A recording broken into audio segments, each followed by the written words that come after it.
saudá-los com a graça e a paz do Senhor Jesus. E nessa noite a gente vai meditar na palavra de Deus.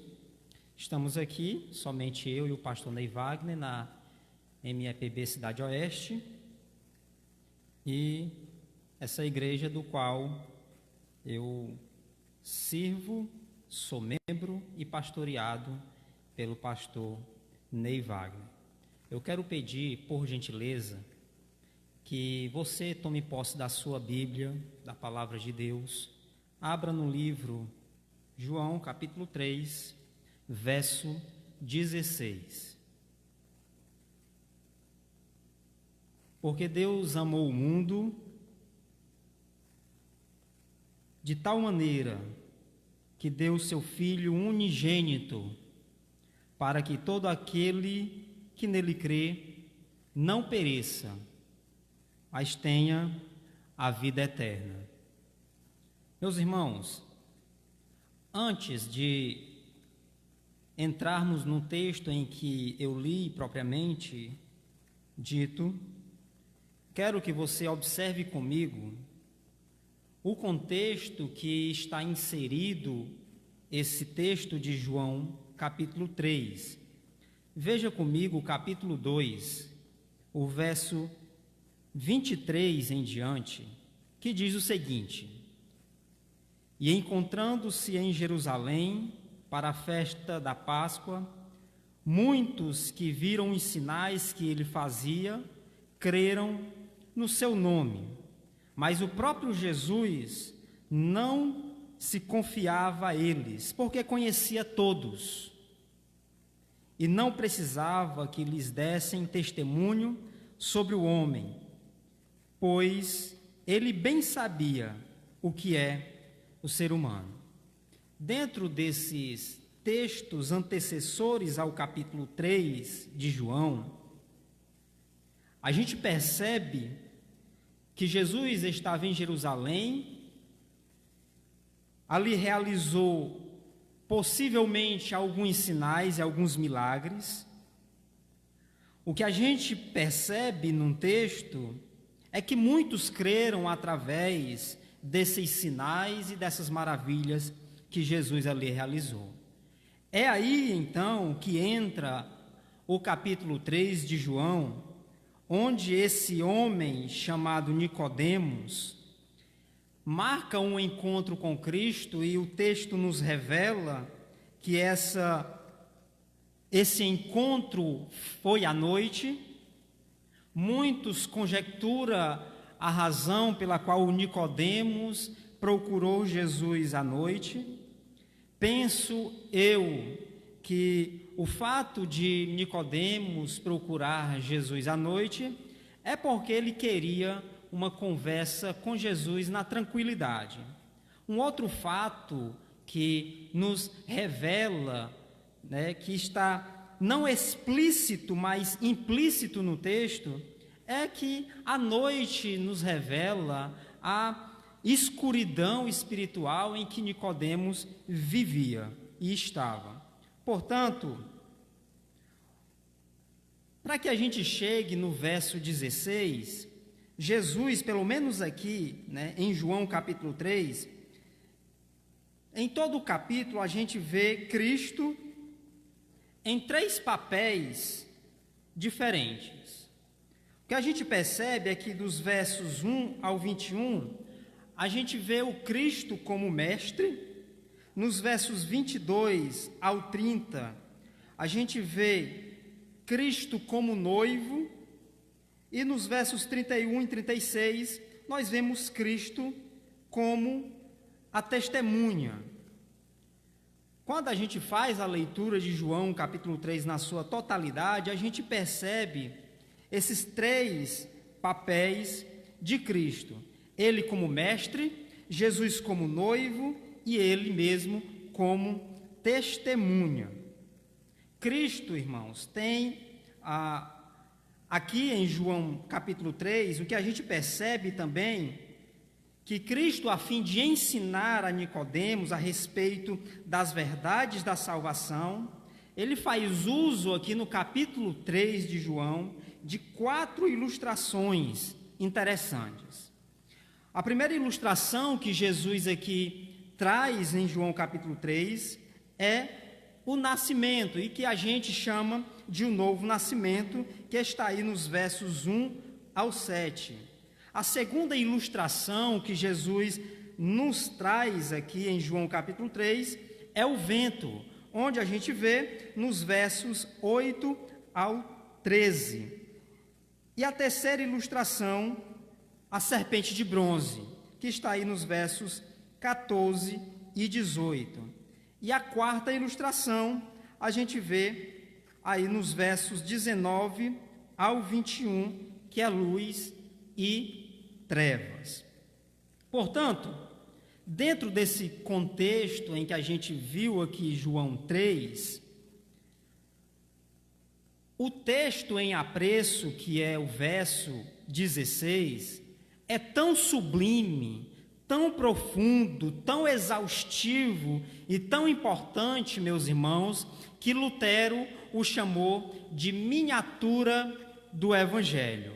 O amor de Deus deve ser admirado não porque o mundo é tão grande ou porque inclui muita gente, mas porque o mundo é mau.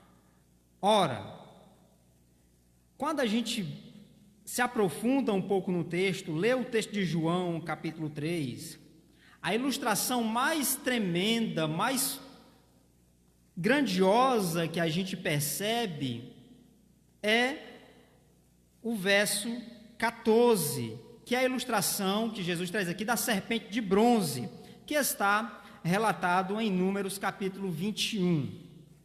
No verso 14, diz o seguinte: assim como Moisés levantou a serpente no deserto, também é necessário que o Filho do Homem seja levantado, para que todo aquele que nele crê tenha a vida eterna. Ora, meus irmãos, se você fizer a leitura de Números, capítulo 21, a partir do verso 9, a gente vai perceber lá que o povo que tinha sido resgatado pelo próprio Deus do cativeiro do Egito, começou a queixar-se de Deus. Como consequência dessas queixas, Deus envia serpentes abrasadoras. Essas serpentes começaram assim a picarem o povo e consequentemente levava à morte. Foi quando o povo começou a perceber isso, as consequências dessa rebeldia e dessas queixas, eles começaram a levar, a pedir que Moisés, melhor dizendo, intercedesse por eles. Ora, Moisés intercede pelo povo. Deus ordena que Moisés faça uma serpente de bronze e levante ela sobre uma haste. Deus proveu um meio de salvar, irmãos, aquele povo.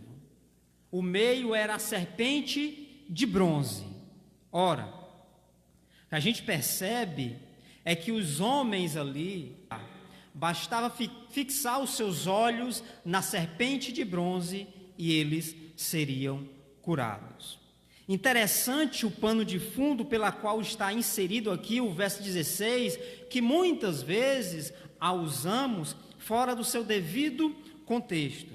E aí a gente vê o verso 16 e diz: porque Deus amou tanto o mundo que deu o seu Filho unigênito, para que todo aquele que nele crê não pereça, mas tenha a vida eterna. O povo de Israel, meus irmãos, bastava olhar para a serpente e eles seriam sarados e curados. Quando a gente vê o verso 16, a gente vê o meio que Deus aqui proporcionou para salvar pecadores, que é a cruz de nosso Senhor e Salvador Jesus Cristo. Aquela serpente de bronze que estava matando o povo, Deus proveu um meio para curar e sarar aquela nação das serpentes abrasadoras. Do mesmo modo, meus irmãos, Deus proveu um meio para salvar pecadores envenenados pelo pecado. Pecadores como a mim, como a você que está me ouvindo agora.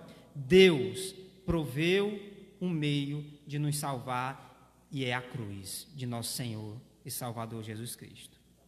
Ora, meus irmãos, o texto que a gente leu é grandioso pelo fato de estar inserido dentro desse contexto histórico. Todo aquele que olhar para Cristo com fé será salvo. Os homens, as mulheres, as crianças que eram picados pelas serpentes abrasadoras, bastava olhar, da mesma feita, nós, pela fé, temos que crer no meio que Deus proporcionou para salvar pecadores, para nos salvar. Ora, o amor de Deus é admirado por esse fato, porque Deus amou o mundo. O mundo, meus irmãos, é apenas o sinônimo de tudo quanto é mal.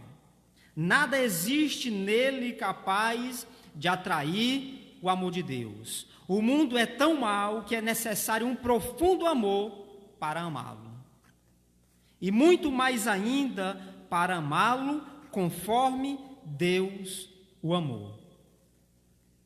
Quando Ele deu o seu Filho para morrer por mim e por você. O mundo é tão ímpio que João, meus irmãos, em outras passagens, proíbe os cristãos de amá-lo ou de amar qualquer coisa do mundo.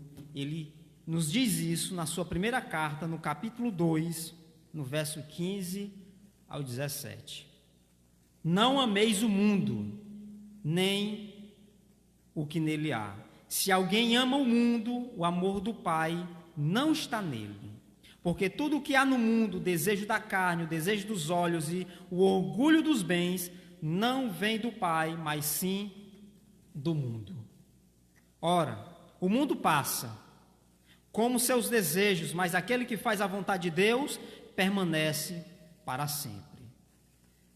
Não há contradição, meus irmãos, entre essa proibição e o fato de que Deus realmente o ama.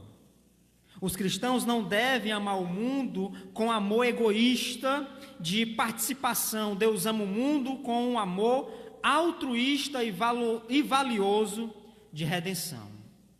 Você pode ser salvo hoje ou perecer eternamente. Essa salvação foi providenciada por Deus e pode ser recebida pelo Filho de Deus.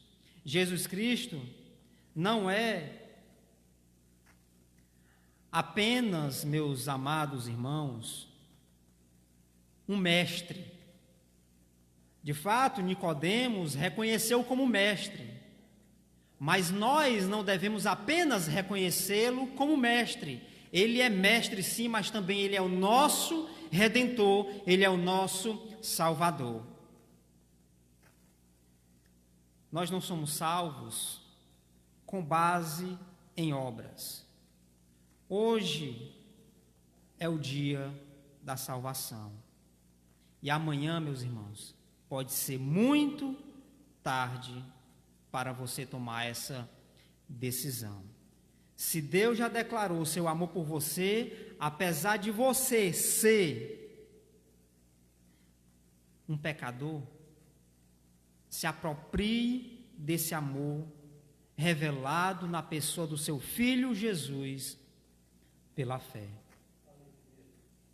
Em João, capítulo 6, nos versos 47, diz o seguinte: em verdade vos digo, quem crê tem a vida eterna. O verso 50 nos diz: este é o pão que desce do céu, para que todo aquele que dele comer não morra. O verso 51: eu sou o pão vivo que desceu do céu, se alguém comer deste pão, viverá para sempre. E o pão que eu darei pela vida do mundo é a minha carne. Você não pode ser salvo em seus pecados.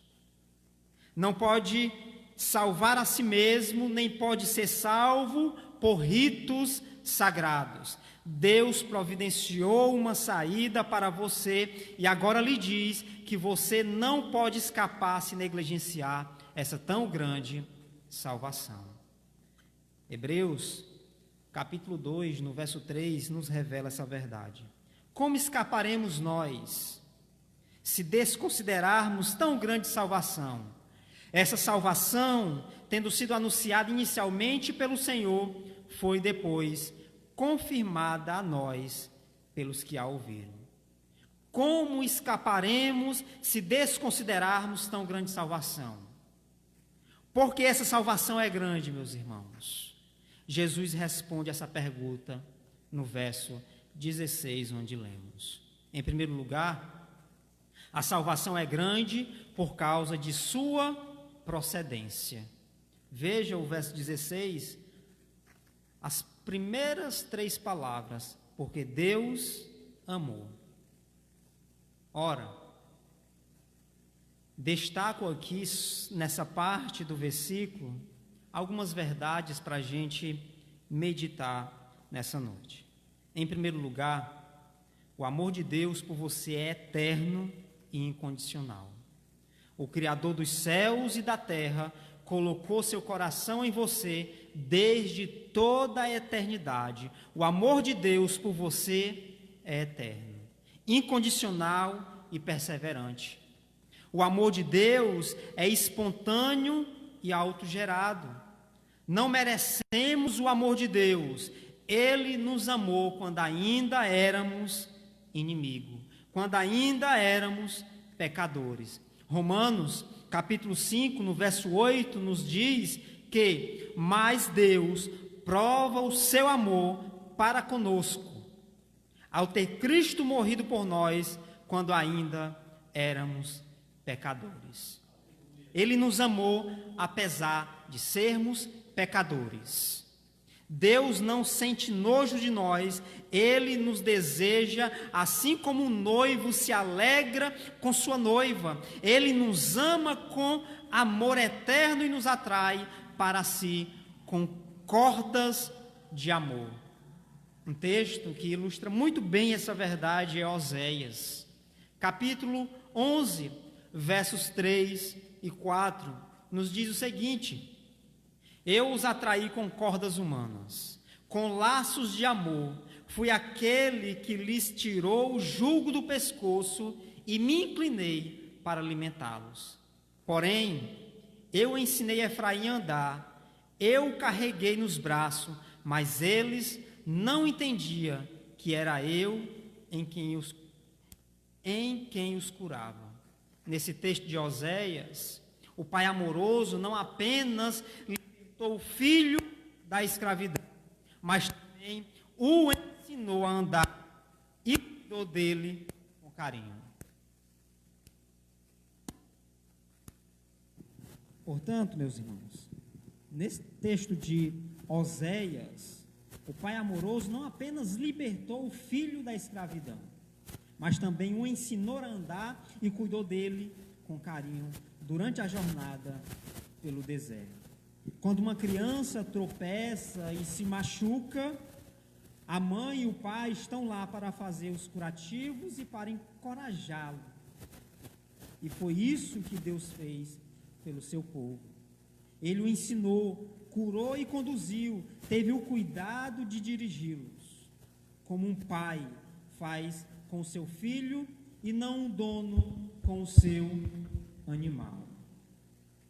Atou-se a ele por laços de amor e não com freios e cabrestos. Seu amor é incondicional. Não há nada que você possa fazer. Em segundo lugar, meus irmãos, de onde vem ou de onde veio esse amor? Não podia vir de outra fonte que não fosse o próprio Deus. O amor de Deus vem dele mesmo. A causa do amor de Deus não está no seu objeto, mas no próprio Deus. Ele ama porque ele é, por natureza, amor. 1 João, capítulo 4, verso 8, nos diz que aquele que não ama não conhece a Deus, porque Deus é amor.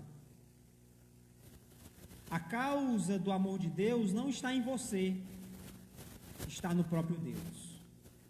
Deus é a fonte e a origem do amor. E todo amor deriva dele. Deus não é apenas a fonte de todo o verdadeiro amor. Deus é amor em seu ser mais profundo. Deus é a essência do amor. Toda a sua atividade é amorosa. O mesmo Deus que é luz e fogo é também amor. Longe de fechar os olhos para o pecado, seu amor providenciou um meio de expô-lo, porque ele é luz, e de consumi-lo, porque ele é fogo consumidor, sem destruir o pecador, mas ao contrário, salvá-lo. O amor não é simplesmente, meus irmãos, uma qualidade que Deus possui, mas o amor é aquilo que ele é por sua própria natureza. Mas ainda, sendo Deus amor, o amor que ele demonstra brota dele mesmo e não externamente. Portanto, o que a gente vê é que esse amor emana, procede do próprio Deus. Terceiro lugar, qual é a dimensão do amor de Deus? Devemos conhecer o comprimento, a largura, a altura e a profundidade do amor de Deus. O comprimento do seu amor alcança todos os homens, desde Adão até o último homem. Deus ama toda a raça humana. Deus ama toda a raça humana. O amor de Deus não é apenas endereçado, meus irmãos, a judeus, como pensavam os fariseus, mas também aos gentios. A altura mostra que esse amor brotou do coração de Deus. E a profundidade, meus irmãos, revela que esse amor desce ao encontro do mais miserável pecador. Uma outra verdade que a gente vê em João capítulo 3, verso 16, a salvação é grande por causa de sua amplitude. Veja ainda no verso 16 que ele diz: amou tanto o mundo que deu seu Filho unigênito. Primeira verdade que a gente vê nessas outras palavras do verso 16 é a extensão do mundo amado por Deus. Quando Jesus conversou com Nicodemos, este possivelmente pensou que o Messias viria apenas para a sua nação, para os judeus. Imaginou que o amor de Deus estava destinado apenas a uma raça. Mas Jesus declara que o amor de Deus é extensivo a todo o mundo, aos judeus e aos gentios, a todas as raças, a todos os povos e a todas as tribos. O amor de Deus, meus irmãos, não é propriedade exclusiva de um povo ou de uma nação. O amor de Deus se estende a todo mundo. Deus não faz acepção de pessoas, ele ama o pobre e o rico, o doutor e o analfabeto, o jovem e o velho, o religioso e o ateu. Para um fariseu, esse conceito era chocante. Isso porque os fariseus acreditavam que Deus odiava o mundo e tinha prazer em destruir o mundo. Mas Jesus anuncia que Deus ama o mundo. Perceba que isso aqui faz tudo parte de um diálogo com Nicodemos. Jesus está aqui conversando com um fariseu. E talvez isso aos ouvidos desse fariseu chamado Nicodemos deve ter soado ruim. Porque Nicodemos ouviu da boca do próprio Jesus que Deus ama o mundo inteiro. Em segundo lugar, irmãos, o que havia no mundo para que Deus o amasse? Não havia, meus irmãos, nele nada que fosse digno desse amor. A ênfase não é que Deus seja capaz de amar um mundo tão grande, mas capaz de amar um mundo tão mau. Deus amou o mundo, um mundo mau, para redimi-lo. Nenhuma flor flor perfumada crescia nesse deserto árido. Havia inimizade com ele, ódio à sua vontade, desprezo à sua lei, rebelião contra os seus mandamentos. Romanos capítulo 5, no verso 10. Porque se nós, quando éramos inimigos, fomos reconciliados com Deus pela morte de seu Filho, muito mais, estando já reconciliados, seremos salvos pela sua vida. Todavia, Deus amou o mundo, quando éramos inimigos, quando éramos pecadores. Deus amou. Em terceiro lugar, a quem Deus amou? Deus amou o mundo. Amou os perdidos, pecadores de todas as raças, povos, tribos e línguas. Deus ama aqueles que não são dignos de serem amados. Deus ama apesar de ser rejeitado. Deus ama você, meu amado irmão que está me ouvindo. Pensamos que é uma grande honra sermos amados por alguém especial, conhecido ou famoso.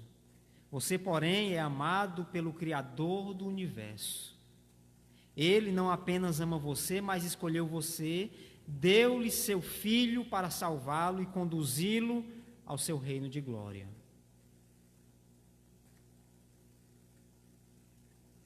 Deus nos amou.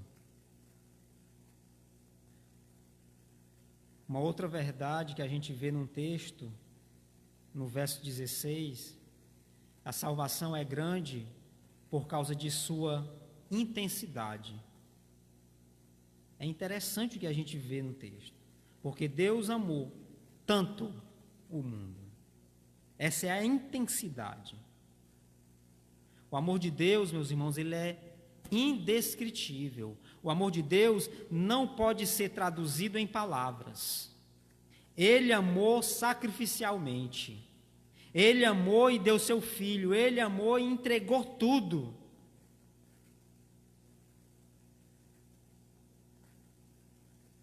O amor de Deus, ele é eterno também. Deus amou você antes de você nascer. Antes de lançar os fundamentos da terra, Deus já amava-nos. Antes que o sol brilhasse no firmamento, Deus já havia colocado seu coração em mim e em você. Antes que a terra desse o seu primeiro fruto, Deus já havia derramado seu coração em você. Ele amou você na eternidade, planejou você, pensou em você, estava lá formando você no ventre de sua mãe, viu seus primeiros batimentos cardíacos, viu quando você respirou pela primeira vez. Ele conhece cada pensamento, cada palavra, cada desejo, cada sussurro da sua alma. Ele nunca desistiu de amar você, ele não abre mão de você. Por isso, o amor de Deus é eterno. O amor de Deus é deliberado. Deus resolveu amar você e o escolher para Ele. Ele pôs seu coração em nós e nos escolheu em Cristo para a salvação. Ele nos amou e nos adotou em sua família. Ele nos amou e nos escolheu para sermos seus filhos e herdeiros. Ele nos amou com amor eterno e nos atraiu para Ele com cordas de amor. Ainda, meus irmãos, no verso 16, uma outra verdade que a gente vê, que a salvação é grande por causa da sua dádiva. O texto nos diz, porque Deus amou o mundo, amou tanto o mundo, que deu seu Filho unigênito. Aqui a gente vê o preço da nossa salvação. Quem muito ama, muito dá. O amor que não se sacrifica é um amor falseado. Porque o amor, irmãos, ele é altruísta, ele é sacrificial. Cristo é a dádiva de Deus Pai a um mundo pecador e mau. Cristo é o pão do céu para um mundo faminto. É a água da vida para os sedentos. Cristo é o cordeiro substituto para o pecador condenado. Cristo é o dom inefável de Deus para você. Ora, meus irmãos, uma outra verdade que a gente vê no texto é: a dádiva de Cristo implica sua encarnação e morte. O amor de Deus revela o preço que Deus pagou por sua condenação. 1 Pedro, capítulo 1, no verso 18, nos diz que não foi com coisas perecíveis como prata ou ouro que fostes resgatados da vossa maneira fútil de viver, recebida por tradição dos vossos pais. Não foi mediante coisas corruptíveis, como prata ou ouro, que Deus remiu você. Deus comprou você mediante o preço de sangue, o sangue do seu Filho. Deus não levou em conta a sua dívida, Ele a transferiu para a conta de Jesus, que foi levado à cruz pelos seus pecados e na cruz pagou a nossa dívida. Rasgou o escrito de dívida e gritou: está pago, está consumado. Deus então transferiu a justiça de Cristo para a nossa conta e nos declara justo. Quando Ele olha para mim e para você, Ele nos vê justificados, sem dívida, sem culpa, porque em Cristo nós fomos perdoados. Em Cristo nós fomos resgatados, em Cristo nós fomos lavados, em Cristo nós fomos santificados. Ainda em João capítulo 3, no verso 16, meus irmãos, uma outra verdade que a gente percebe é o que foi esse dom. Foi o seu Filho unigênito, em quem Deus se compraz. O Pai deu aquele que era um com Ele mesmo. Deus nos deu tudo. Deu seu Filho, deu-nos a si mesmo. O que mais Ele poderia nos dar, meus irmãos? Ora, Ele nos deu o seu tudo. Deus nos amou de tal maneira que deu seu Filho unigênito. Deus nos amou a tal ponto de não poupar o próprio Filho, como o apóstolo Paulo nos diz no verso 32 de Romanos 8. Aquele que não poupou nem o próprio Filho, mas pelo contrário, o entregou por todos nós, como não nos dará também com ele todas as coisas?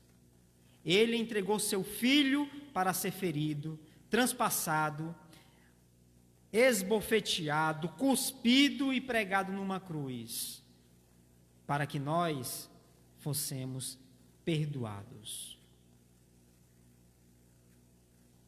Uma pergunta: como ele nos deu seu Filho?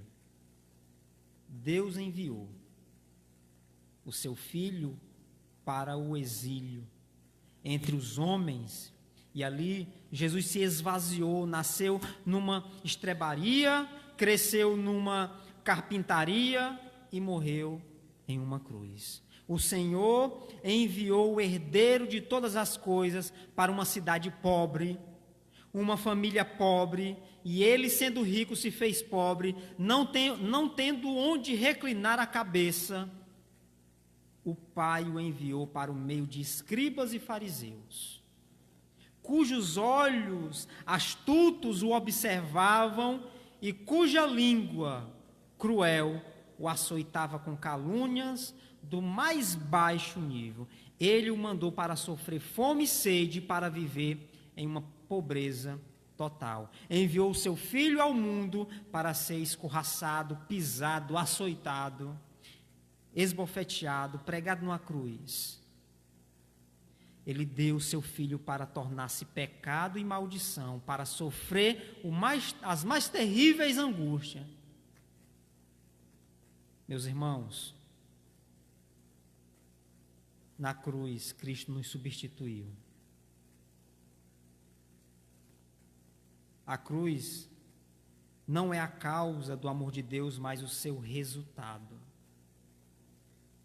Deus não nos amou porque Cristo morreu por nós. Cristo morreu por nós porque Deus nos amou desde a eternidade. O amor de Deus é a causa, a cruz é a consequência desse amor. Não foi a cruz, meus irmãos, que Deus, ou melhor, não foi a cruz que deu à luz o amor de Deus, foi o amor de Deus que trouxe ao mundo a cruz. Porque antes, é uma frase que o Ney Wagner gosta muito de usar, porque antes que a cruz fosse erguida no tempo e no espaço, na história, ela foi erguida na eternidade. Porque o Cordeiro já tinha sido imolado antes mesmo da fundação do mundo. O Cordeiro de Deus já havia sido morto. Ora, quando Deus deu o seu Filho unigênito, quando foi? Ele nos deu o seu Filho antes da fundação do mundo. A cruz estava incrustada no coração do Pai desde a eternidade. O Cordeiro foi morto desde a fundação do mundo, como diz lá em Apocalipse, capítulo 13, verso 8. Jesus sempre foi o dom de Deus. Sua promessa foi dada na queda do homem, através dos tempos. O Pai se manteve fiel à sua promessa. Ele olhava para o seu unigênito e via a cruz. Todos os sacrifícios realizados pelos sacerdotes, meus irmãos, prenunciavam que na plenitude dos tempos o Senhor certamente entregaria seu Filho para morrer em nosso lugar. A dádiva de Jesus foi um ato permanente de Deus. Ele nunca retrocedeu. Mesmo vendo as agruras e o sofrimento do seu Filho, mesmo vendo o transpassado, escarnecido, ferido, o Senhor não poupou nem o seu próprio Filho, mas pelo contrário, Ele o entregou por mim e por você. Esse é o amor que as muitas águas não podem apagar. O amor eterno, o amor infinito, assim como esse dom não se refere só à morte de Cristo, e sim a todas as eras que a precederam, também inclui todas as eras posteriores. Deus deu e continua dando o seu Filho. O Senhor está oferecendo Jesus nesse momento. A fonte eterna está aberta e jorra hoje.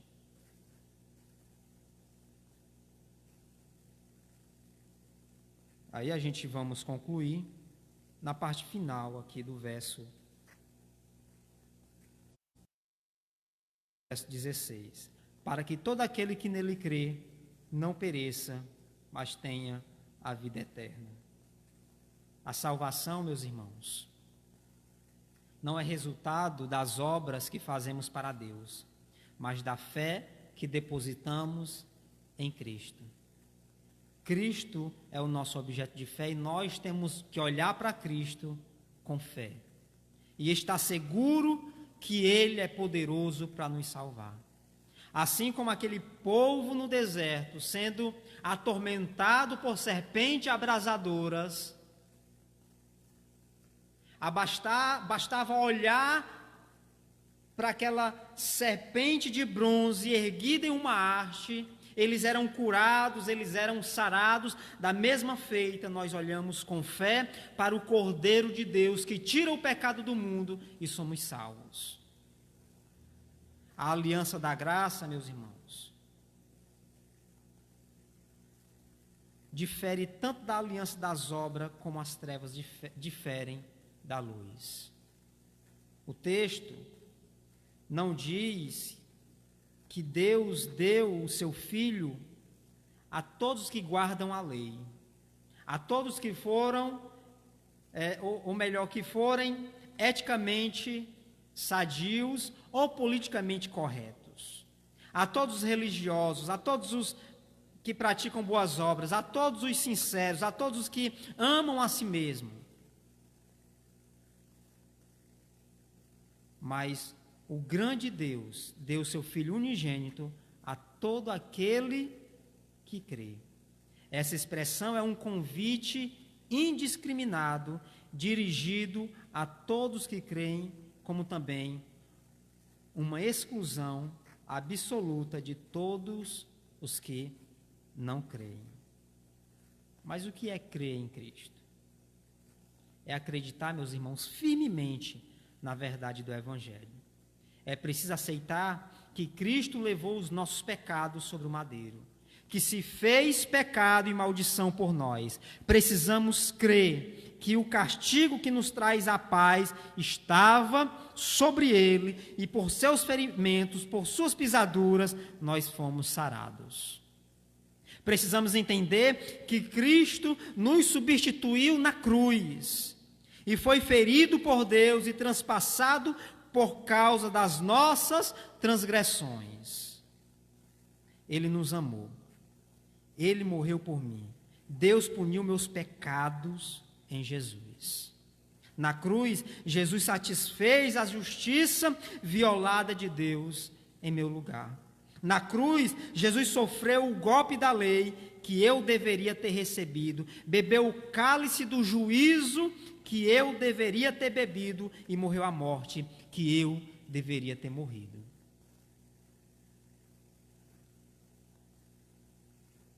Devemos nos apropriar da verdade do Evangelho. Não basta saber que Cristo morreu na cruz, é preciso entender e aceitar que Ele morreu por você. Seu sangue foi vertido para purificar você. É preciso saber que Ele comprou para você a vida eterna. Sua morte foi vicária, substitutiva. Ele morreu em nosso lugar. É preciso colocar a sua fé em Jesus e aceitar o que Ele fez por você. É descansar unicamente nessa fé para a sua salvação. Lance fora qualquer outra confiança nos seus méritos, nas suas obras, na sua moralidade, na sua religiosidade. Isso não presta, não serve. Não há outro nome dado entre os homens para que você seja salvo. Quem nele crê tem a vida eterna. Quem nele não crê já está condenado. Portanto, assim como Moisés levantou a serpente no deserto, também é necessário que o Filho do Homem seja levantado, para que todo aquele que nele crê tenha a vida eterna. Porque Deus amou o mundo de tal maneira que deu seu Filho unigênito, para que todo aquele que nele crê não pereça, mas tenha a vida eterna. Meus irmãos, que texto grandioso. Nós temos aqui, como disse Lutero, o Evangelho em miniatura. Vamos orar? Deus em Cristo os abençoe. Paizinho, nós te agradecemos, Pai, pelo privilégio de estarmos ensinando, pregando a Tua palavra, contribuindo, Senhor, no Teu reino. Nós te agradecemos, Senhor, que somente pela graça, Senhor, nós somos salvos, pela instrumentalidade da fé. Isso não vem de obra minha ou de qualquer outra coisa que eu possa fazer. Não havia nada em mim ou no mundo, Senhor, propriamente dito, que fosse digno desse amor. Mas Tu, Senhor, amor, desde a eternidade passada, Tu nos colocaste em Teu coração. Obrigado, Paizinho, por sermos participantes da vida eterna, unicamente por graça, porque Tu proveu, Senhor, o Teu Filho Jesus para morrer em nosso lugar, ser Ele sacrificado em nosso lugar, para que tenhamos vida. Porque antes estávamos mortos em delitos e pecado, mas Tu, Senhor, nos deu vida. Nós te agradecemos por essa bênção, Pai. Em nome de Jesus, abençoa o Teu povo e os Teus filhos. Em nome de Jesus.